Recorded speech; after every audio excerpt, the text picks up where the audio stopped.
یہ قرآن ایک بابرکت کتاب ہے جسے ہم نے آپ صلی اللہ علیہ وسلم پر نازل کیا تاکہ لوگ اس پہ غور اور فکر کریں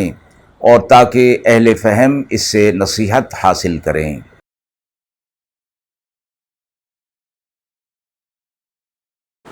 بسم اللہ الرحمن الرحیم۔ السلام علیکم ورحمۃ اللہ وبرکاتہ۔ ناظرین کرام، درس قرآن مجید کے آج کے اس پروگرام میں ہم سورہ بنی اسرائیل کی آیت نمبر 83 تا 89 کا ترجمہ اور تفسیر پیش کر رہے ہیں، اور آخر میں پوچھے گئے سوال کا جواب ہوگا۔ اعوذ باللہ من الشیطان الرجیم، بسم اللہ الرحمن الرحیم۔ وَإِذَا أَنْعَمْنَا عَلَى الْإِنسَانِ أَعْرَضَ وَنَأَىٰ بِجَانِبِهِ وَإِذَا مَسَّهُ الشَّرُّ كَانَ يَئُوسًا قُلْ كُلٌّ يَعْمَلُ عَلَى شَاكِلَتِهِ فَرَبُّكُمْ أَعْلَمُ بِمَنْ هُوَ أَهْدَىٰ سَبِيلًا وَيَسْأَلُونَكَ عَنِ الرُّوحِ قُلِ الرُّوحُ مِنْ أَمْرِ رَبِّي وَمَا أُوتِيتُم مِّنَ الْعِلْمِ إِلَّا قَلِيلًا وَلَئِن شِئْنَا لَنَذْهَبَنَّ بِالَّذِي أَوْحَيْنَا إِلَيْكَ ثُمَّ لَا تَجِدُ لَكَ بِهِ عَلَيْنَا وَكِيلًا إِلَّا رَحْمَةً مِّن رَّبِّكَ إِنَّ فَضْلَهُ كَانَ عَلَيْكَ كَبِيرًا قُل لَّئِنِ اجْتَمَعَتِ الْإِنسُ وَالْجِنُّ عَلَىٰ أَن يَأْتُوا بِمِثْلِ هَٰذَا الْقُرْآنِ لَا يَأْتُونَ بِمِثْلِهِ وَلَوْ كَانَ بَعْضُهُمْ لِبَعْضٍ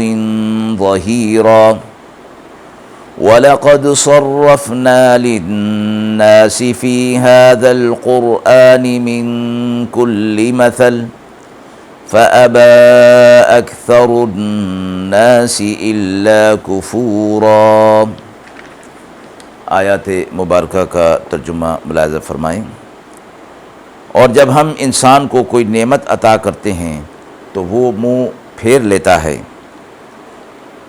اور جب اسے کوئی تکلیف پہنچتی ہے تو وہ نا امید ہو جاتا ہے۔ آپ کہہ دیجئے، ہر شخص اپنے اپنے طریقے پر کام کرتا ہے، تمہارا رب خوب جانتا ہے کہ کون صحیح راستے پر ہے۔ اور آپ سے پوچھتے ہیں روح سے متعلق، کہہ دیجئے کہ روح میرے رب کا حکم ہے، اور تمہیں علم بہت تھوڑا دیا گیا ہے، اور اگر ہم چاہیں تو لے جائیں اس چیز کو جو ہم نے آپ کو وحی کے طور پر بھیجی، پھر آپ نہ پائیں اپنے لیے اس کے لا دینے پر ہم پر کوئی ذمہ دار، مگر مہربانی ہے آپ کے رب کی کہ اس کی بخشش آپ پر بڑی ہے۔ کہہ دیجئے، اگر جمع ہو جائیں انسان اور جن اس پر کہ لائیں ایسا قرآن، تو ہرگز نہیں لا سکیں گے اس کی مثل، اور چاہے ایک دوسرے کی مدد ہی کیوں نہ کریں۔ اور ہم نے پھیر پھیر کر سمجھائی لوگوں کو قرآن میں ہر ایک مثال، سو بہت کم لوگ شکر کرتے ہیں، زیادہ ناشکرے ہو جاتے ہیں۔ مذکورہ آیات میں سے پہلی آیت میں کافروں سے متعلق یہ فرمایا گیا کہ ان میں کچھ لوگ ایسے ہیں جب اللہ کی طرف سے انہیں دنیاوی طور پر کوئی نعمت اور فراوانی دی جاتی ہے تو وہ اللہ سے منہ موڑ لیتا ہے اور کروٹ پھیر لیتا ہے، یعنی اللہ کے احکامات کی طرف سے وہ اعراض کرنے لگتا ہے، اور جب اللہ کی طرف سے اسے کوئی تکلیف پہنچتی ہے تو اللہ کی رحمت سے وہ نا امید ہو جاتا ہے۔ یہ دونوں قسم کی حالتیں انسانوں پر آتی رہتی ہیں، اور فرمایا کہ اس طرح کی حالت جس پر طاری ہو جاتی ہے اور جو اختیار کرتا ہے،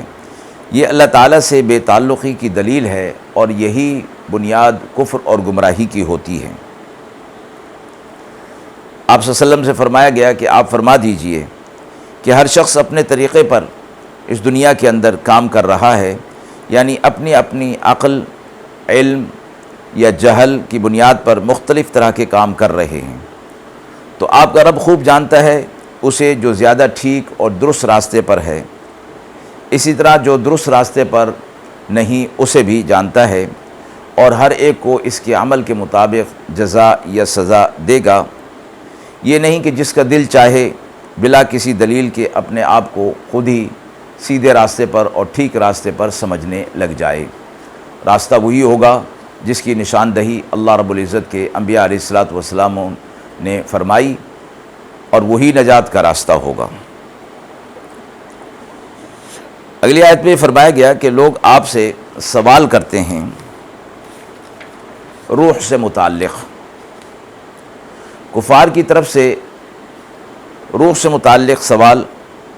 اور اللہ تعالیٰ کی طرف سے اس کا جواب اس آیت کے اندر مذکور فرمایا گیا ہے۔ لفظ روح لغت میں اور قرآن مجید میں متعدد معنی کے لیے استعمال ہوا ہے۔ مشہور اور معروف معنی تو وہی ہیں جو اس لفظ سے سمجھے جاتے ہیں، یعنی جان جس سے زندگی اور حیات قائم ہے۔ قرآن کریم میں یہ لفظ جبریل علیہ السلام کے لیے بھی استعمال ہوا ہے، نزل بہ الروح الامین، اور عیسیٰ علیہ السلام کے لیے بھی کئی آیات پہ استعمال ہوا، اور خود قرآن کریم اور وحی کو بھی روح سے تعبیر فرمایا گیا کہ وَكَذَلِكَ أَوْحَيْنَا إِلَيْكَ رُوحًا مِّنْ أَمْرِنَا۔ احادیث مبارکہ میں جو اس آیت مبارکہ کا شان نزول بتایا گیا وہ یہ کہ سوال کرنے والوں نے روح انسانی کا سوال کیا تھا، اور مقصد سوال کرنے کا یہ تھا کہ یہ حقیقت معلوم کرنا تھا کہ وہ کیا چیز ہے جو انسان کے بدن میں آ بھی جاتی ہے، چلی بھی جاتی ہے، اور کس طرح سے حیوان اور انسان اس سے زندہ رہتا ہے۔ شان نزول سے متعلق ایک اور حدیث مبارکہ میں اس سے زیادہ وضاحت کے ساتھ یہ فرمایا گیا کہ سوال کرنے والوں کا مطلب رسول اللہ صلی اللہ علیہ وسلم کی نبوت و رسالت کا امتحان لینا تھا۔ مذکورہ سوال کا جواب قرآن مجید میں یہ دیا گیا کہ قل الروح من امر ربی، آپ اس سوال کے جواب میں یہ فرما دیجئے کہ روح میرے رب کا امر ہے۔ روح کی مکمل حقیقت کہ جس کا سوال کیا گیا تھا وہ نہیں بتایا گیا کہ وہ عوام کی سمجھ سے باہر بھی تھی اور ان کی ضرورت سے بھی باہر تھی کہ اس کے سمجھنے پر کوئی بھی چیز موقوف نہیں تھی۔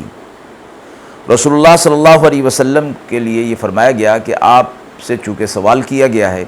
لہٰذا اس کا جواب بس اتنا ہی کافی ہے کہ روح میرے پروردگار کے حکم سے ہے یا روح میرے پروردگار کا حکم ہے۔ اور انسان کے لیے فرمایا گیا کہ وہ دوسرے مخلوقات کی طرح توالد اور تناسل کا جو سلسلہ ہے بلا واسطہ اللہ تعالیٰ کے حکم کن سے وہ پیدا ہوئی ہیں۔ روح کو عام مادیات پر اور عام مخلوقات پر قیاس نہیں کیا جا سکتا، اس لیے کہ اللہ رب العزت کا یہ امر اور حکم انسان سے متعلق ہے، اس لیے انسان کے لیے اتنا ہی علم روح سے متعلق کافی تھا، مزید حقیقت سے متعلق کوئی جواب نہیں دیا گیا۔ آیت کے اگلے حصے میں فرمایا گیا کہ روح کے سوال پر بقدر ضرورت جواب دے دیا گیا کہ روح کی حقیقت جاننے اور اس تحقیق میں پڑھنے کی کوشش نہ کی جائے کہ انسان کا علم اس سے زیادہ نہیں ہے، اس لیے غیر ضروری کسی مباحث اور تحقیقات میں الجھنا اپنے وقت کو ضائع کرنا ہے۔ البتہ اس بات سے یہ بھی اشارہ ہو گیا کہ انسان کو جس قدر بھی علم اللہ کی طرف سے ملا ہے وہ اللہ ہی کی طرف سے ہے، اللہ چاہیں تو اس کو جب بھی چاہیں اس کو سلب کر سکتے ہیں۔ اور پھر ایسی چیزوں میں سوال کرنا کہ جس سے دوسروں کا امتحان لینا مقصود ہو اور اپنی کسی چیز کو، کسی خدشے کو، کسی شبہ کو دور کرنا مقصود نہ ہو، تو اس سے بھی منع فرمایا گیا۔ آخری آیت میں فرمایا گیا کہ اگر سارے کے سارے جن اور انس مل جائیں اور وہ چاہیں کہ قرآن جیسی کوئی کتاب، قرآن جیسی کوئی آیت لا سکیں تو یہ ایسا نہیں کر سکیں گے، چاہے آپس میں ایک دوسرے کی مدد ہی کیوں نہ کریں اس کام کے حوالے سے۔ تو اس سے بھی قرآن مجید کا کلام الہی ہونا ثابت ہوتا ہے، اور اس میں اس بات کا بھی جواب آ گیا کہ آپ صلی اللہ علیہ وسلم سے متعلق جو کفار کہا کرتے تھے کہ آپ صلی اللہ علیہ وسلم کا یہ کلام ہے، تو جواب میں فرما دیا گیا کہ کوئی بھی انسان ہو یا جنات ہوں یا یہ سب مل جائیں وہ اس جیسا کلام پیش نہیں کر سکتے، لہذا معلوم ہوا کہ یہ انسانی کلام نہیں بلکہ یہ اللہ کی طرف سے نازل کردہ ہے۔ آخری آیت میں بتایا گیا کہ قرآن مجید تو ایک واضح کھلا معجزہ اور کتاب ہدایت ہے، اس کے بعد کسی سوال اور شک کی گنجائش اور شبہ کی گنجائش رہتی ہی نہیں ہے۔ اللہ تعالیٰ نے مختلف انداز سے مثالیں دے دے کر ہر بات کو سمجھا دیا ہے، اور جو لوگ اللہ تعالیٰ کی نعمتوں کا شکر ادا نہیں کرتے، قرآن جیسی نعمت کی بھی وہ قدر نہیں پہچانتے، اس لیے وہ گمراہی کے اندر بھٹکتے رہتے ہیں۔ آیت کے حوالے سے یہ سوال پوچھا گیا ہے کہ کیا کسی عالم اور مفتی کے لیے ضروری ہے کہ وہ سائل کے ہر سوال کا جواب دے؟ فرمایا گیا کہ مفتی اور عالم کے ذمہ یہ ضروری نہیں کہ سائل کے ہر سوال کا جواب اس کی ضرورت اور اس سوال کے ہر شق کے مطابق دے، بلکہ دینی مصالح پر نظر رکھ کر جواب دینا چاہیے۔ جو جواب مخاطب کے فہم سے بالا تر ہو، اور یا اس جواب سے اس کی غلط فہمی بڑھے، یا اس سوال سے اس کے کسی ایمان اور عمل کا تعلق نہ ہو، تو اس قسم کے سوالات کا جواب دینا ضروری نہیں ہے۔ البتہ جس شخص کو کوئی ایسا معاملہ پیش آئے، اس کو کچھ عمل کرنا اس حوالے سے ہو، اور وہ خود عالم اور مفتی نہیں، اور عالم کو اپنے علم کے مطابق اس کا جواب دینا پھر ضروری ہوگا۔ البتہ فرمایا جس سوال کے جواب سے مغالطے میں پڑنے کا خطرہ ہو، اس کا جواب نہیں دینا چاہیے۔ وآخر دعوانا ان الحمد للہ رب العالمین۔